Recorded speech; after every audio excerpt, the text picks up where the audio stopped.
Daniel was never the loudest boy in the room. Even as a child, he often kept his thoughts to himself. Most boys are taught from a young age that showing emotions makes them less strong, so Daniel smiled even when he wanted to cry. He laughed even when he was hurting. Inside, he carried the silent weight of wanting to be understood.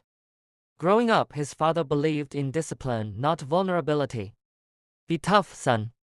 Don't cry. Those words shaped Daniel as heart.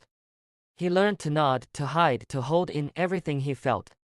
Nearly 70% of men admit they rarely cry in front of others, even when deeply hurt, and Daniel became one of them.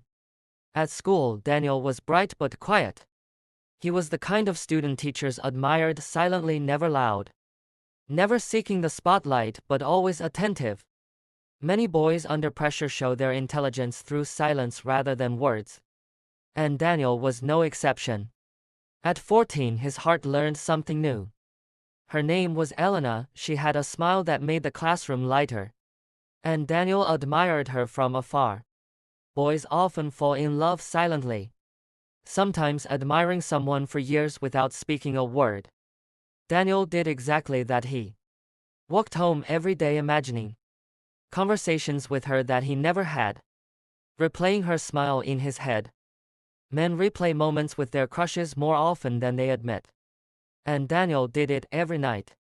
But in reality, he just walked past her, pretending not to care.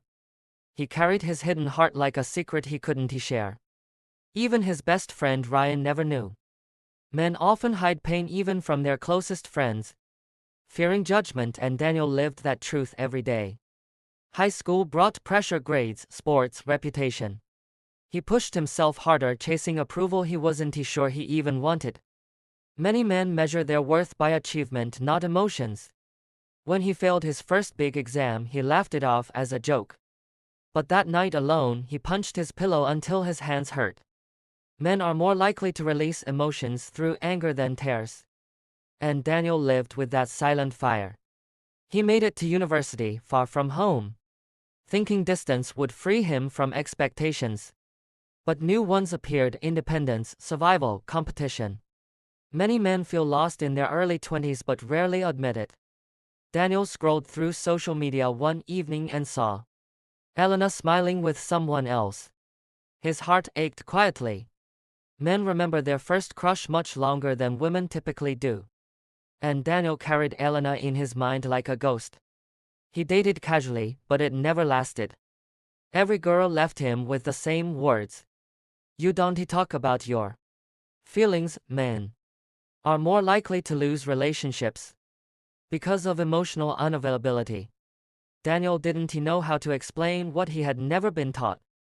Work began after college: long hours and little sleep. Men are more likely to define themselves by their career identity. And Daniel buried himself in it. Stress built, but whenever someone asked if he was okay, he replied with the same two words: I am fine. Men are less likely than women to seek help when struggling mentally. At parties, he smiled and laughed, but inside he felt invisible. Many men experience loneliness even when surrounded by people. The breaking point came one night when Daniel collapsed from exhaustion. In the hospital, the doctor said, you need rest. You can't keep everything inside, suppressed. Emotions often show up as physical illness in men. Alone in that sterile room, Daniel finally cried. Staring into the mirror later, he whispered to himself, why can't I just say I am not okay? Men are taught to fix problems, not share them. And that belief had trapped him for years. One day he found a book about male psychology. As he turned the pages, he felt as if someone had written his life down. Men who learn about emotional health are more likely to break generational silence. And Daniel felt something inside him shift. That night he picked up his phone and called Ryan after months of silence. I am not okay, he admitted, his voice trembling. Men rarely open up, but when they do, it often strengthens bonds. Ryan didn't laugh or judge. He simply listened. For the first time in years, Daniel felt lighter. Soon after, he met Lily, a colleague at work.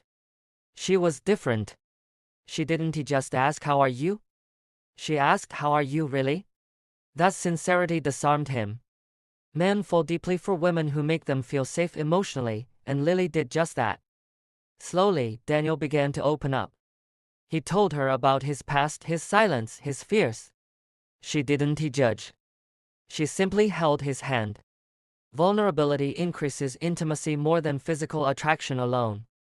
And Daniel began to realize he loved her not because she was perfect, but because she saw him.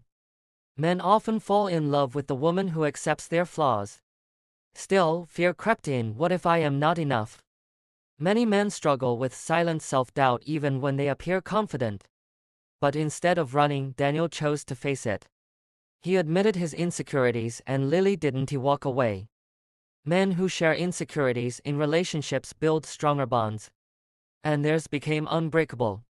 With Lily's encouragement, Daniel learned to talk, not hide. Men in supportive relationships are less likely to suffer depression. He redefined what strength meant: not silence, but honesty. True male strength lies in emotional courage. When another setback at work came, instead of hiding, Daniel told Lily everything. She said, "We'll face it together." Men who share burdens live healthier. Longer lives. Encouraged, Daniel even talked to Ryan about everything he had learned. Ryan cried for the first time in years, and their friendship deepened. Male friendships grow stronger when vulnerability is shared. Daniel no longer lived for silence. He lived for connection. Men who balance ambition with relationships live more fulfilling lives. One evening, standing in front of Lily, he whispered the words he once feared most. "I love you." She smiled softly and said, "I love you too." Men who wait to confess often love the deepest. Looking back, Daniel realized the truth. For years, he believed silence was strength. He thought being a man meant hiding, fixing, enduring. But real strength is being unafraid to feel, to speak, to love. That was the greatest fact of all.